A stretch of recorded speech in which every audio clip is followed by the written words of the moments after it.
My name is Jennifer Kitchen, and this is my presentation for my final, The Developing World, and this is my audience. They're listening, I promise. Okay, so my adopted country that I got was Papua New Guinea, so I'm going to go ahead and start. I'm going to start with the United Nations Millennial Development Goals that we were told to look up and see how they can be incorporated into our country. And so, there are 8 Millennial Development Goals that the UN has set forth for all countries to use by the year 2015. And so, the first one is eradicating poverty and hunger. The second one is education. The third one is promoting gender equality and empowering women. The fourth one is child mortality. The fifth one is improving maternal health. The sixth one is combating HIV, AIDS, malaria, and other diseases. The seventh one is ensuring environmental sustainability. And the eighth one is global partnership for development. And so as I go through this presentation and as I show you guys, because I have to interact with you, okay. So as I show my country and do this presentation, I'll show how these goals can fit into my country. And so let's get started. Oh, before I do that, so this is called my developmental dollar. In the very beginning of the semester, everyone, I was given this dollar to use towards my country in some way, like to help aid it in some way. Okay. And so I can't use it on like anything. I have to use it towards my country, and I have to get it approved by my teacher. So like in like 15 years, if I still haven't used it, and I have to find something that I need to use it towards, I have to email my teacher and tell him what I'm using it for. So I'll talk about this in a little bit, but there are some ideas that I've had for this. So the Australian aid, which is helping Papua New Guinea right now with like education and women's health and violence against women. I was thinking of maybe putting this towards the Australian aid because I think that will help a lot of people in Papua New Guinea. So that is my developmental dollar. And then we're going to start with the website. So this is my website. And when I sent out the email, I got responses from you guys that I need to address in my presentation. So I got you, Jen. that's okay. Oh yeah, you did. I got you. Not Sorry. you, but you did. Okay. So one of the things that you guys wanted to know about was poverty. So I'm going to go to the Faces of Poverty, which is part of my website. And so what is poverty? Poverty is a definition used by the United Nations for people who live on less than $1 a day. $1 a day. And so Papua New Guinea is a very, very, very poor country, and poverty impacts the daily lives of basically almost everyone.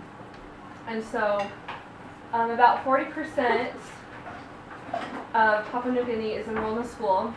Only 5.5% of babies born will die before they reach the age of 2 years old, and the average life expectancy is 57 years old.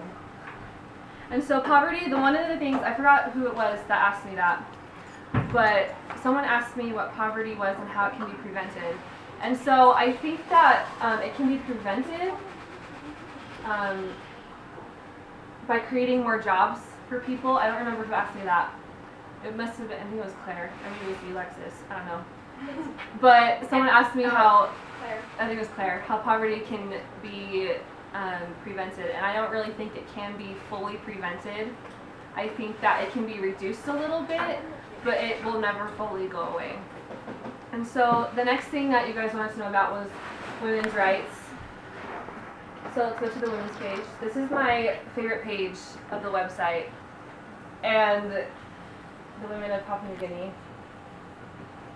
And so I'm going to talk about women's rights, and I'm going to be talking about violence against women. And so the fourth Millennial Development Goal is the fifth one is improving maternal health.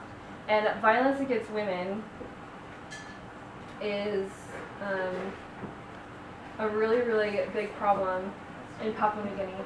So according to the statistics, Papua New Guinea has about 2/3 of women that are constantly being beaten by men. And so what it's called, the local men don't respect their maries. So maries means women in Pidgin, which is one of the languages. Hey, listen!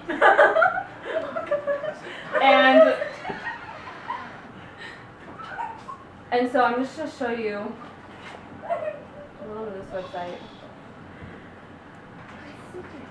You can see it. I don't know if you can.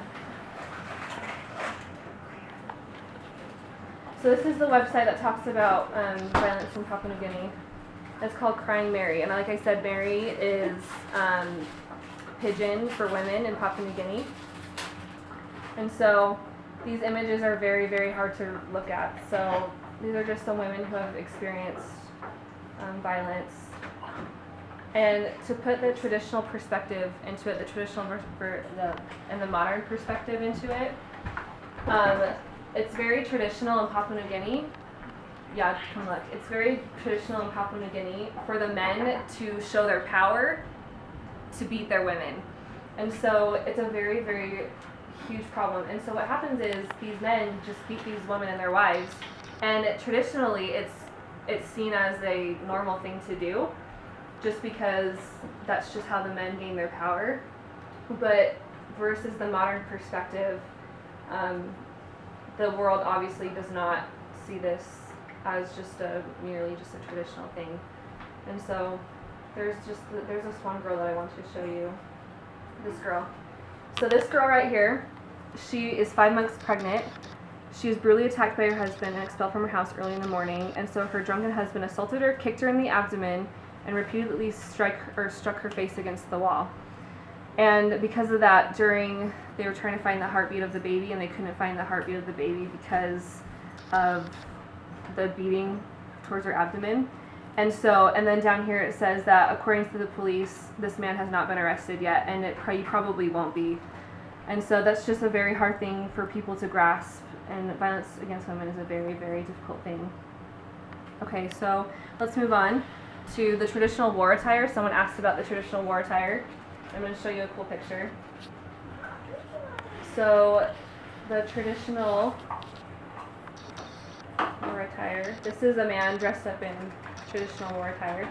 And so what happens is these people, especially in small villages across Papua New Guinea, they use these war attires and these face paint and everything during like rituals or sometimes even during funerals to respect for the dead.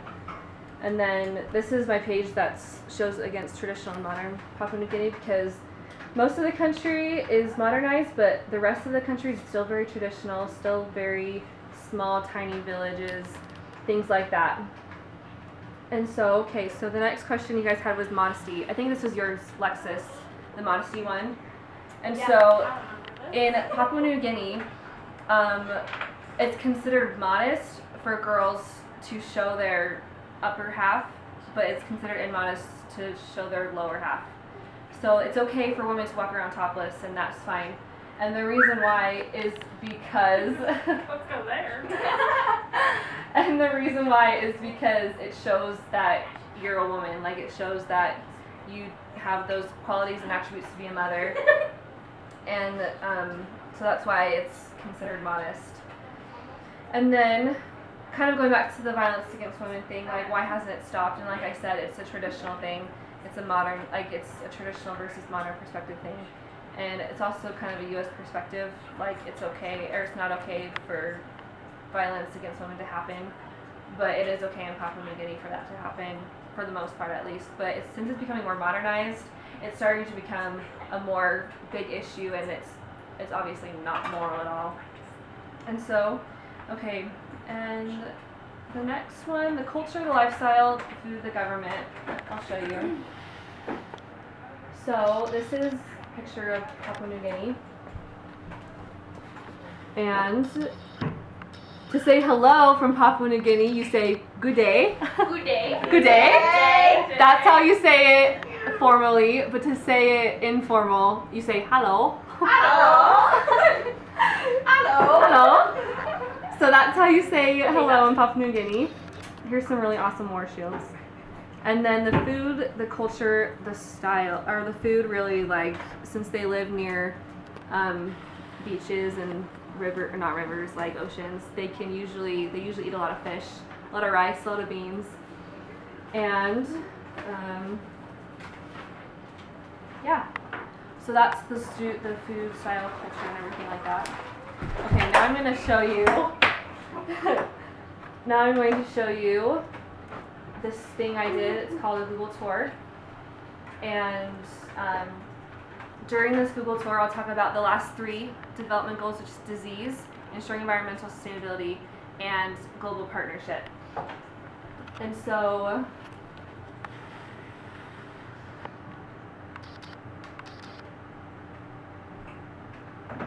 we're going to start with disease. And this is a very interesting disease. Listen to this. So in Papua New Guinea, there was a disease that happened in like the 70s, kind of. And I'll show you a little picture of a village. There was a village, and it was home to the 4 tribe.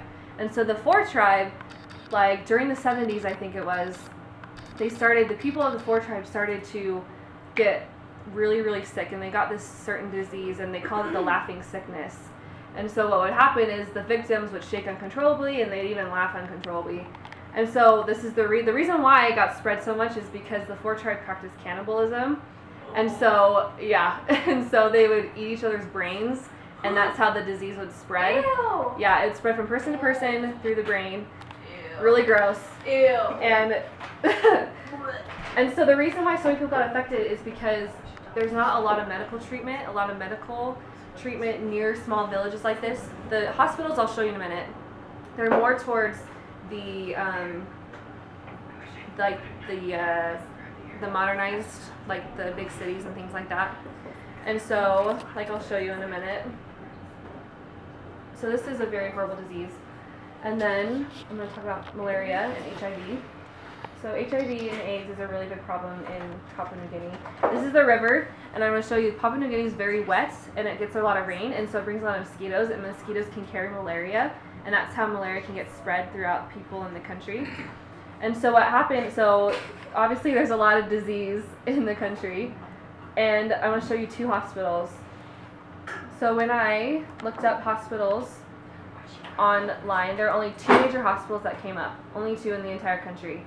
So there's the Mount Hagen General Hospital and the Port Moresby General Hospital. And as you can see, like the Port Moresby Hospital, it's in a very populated area. So obviously for these people in this area, it's not a big deal to like go get medical treatment. But like the people in the villages, in the small villages, they usually have to like walk, go by boat, or if they're lucky, have transportation to go get medical help. And that's a really big problem because oftentimes they don't have that luxury of doing that. And so I think that vaccination should be more available and the medical system should be a little bit more updated. And then, so that's the 6th goal. So I'm going to talk about the 7th goal real quick, which is environmental sustainability. And so in the 80s, there was a mine that opened, and what happened was this mine started producing really bad toxins and sediments and started going into the country and the rivers. And so this is what it looked like in 1990 when the mine first opened, and that's what it looked like in 2004. And like it just totally like clogged up the rivers and made them brown. And that's why people have such a hard time getting water and like having proper sanitation because of this water that's being contaminated. And I think women and children are most affected by this because they are the ones who need or who are getting the water, and so they have to walk so many times. They have to walk a long time to get the water. And I think that, and there's some, I'll show you, there are some organizations happening right now. UNICEF and WaterAid are working together to provide sanitation and to provide clean water for people of Papua New Guinea. I think that it will help a lot of people. And also the forests are being affected, so there's some programs that are helping forests right now. So, okay, and then the 8th Millennial Development Goal is global partnership. And so global partnership, there's this AGOJ plantation that promotes trade of coffee beans especially to people of other countries and nations. And so that has helped the economy a lot to put an economic perspective into it. It has helped the economy a lot, and it has helped, I don't remember what perspective it's called, but like it's interactions with other countries and it helps with that. It also raises awareness. And then this is Port Moresby, which I'm going to show you. And another thing that can help global partnership is tourism. Tourism is actually very, very helpful for this country because it can show people of other countries like what the culture is, like what Papua New Guinea does, like why they're in such a problem, and like what's going on in the country. And so tourism, it also helps with the economic perspective because it boosts the economy and helps bring in more money for the country. Then I want to show you something really cool. I want to show you the Parliament House. So I think, Emma, you were the one who asked about government, right? Yep. And so this is the Parliament House. This is where most of the government things happen. And this is a picture of the building, and it has a lot of culture and a lot of definition into it. Oh, wow. And it's very, very beautiful. Oops. That's pretty. Yeah. And so that is the 6th, 7th, and 8th Millennial Development Goal that I showed in my Google tour. Huh. And then I want to go back real quick to the Australian aid. That's also part of the 8th developmental goal. So this is a very, very cool thing. I like it a lot. The Australian aid. So I'm going to show you the website for this.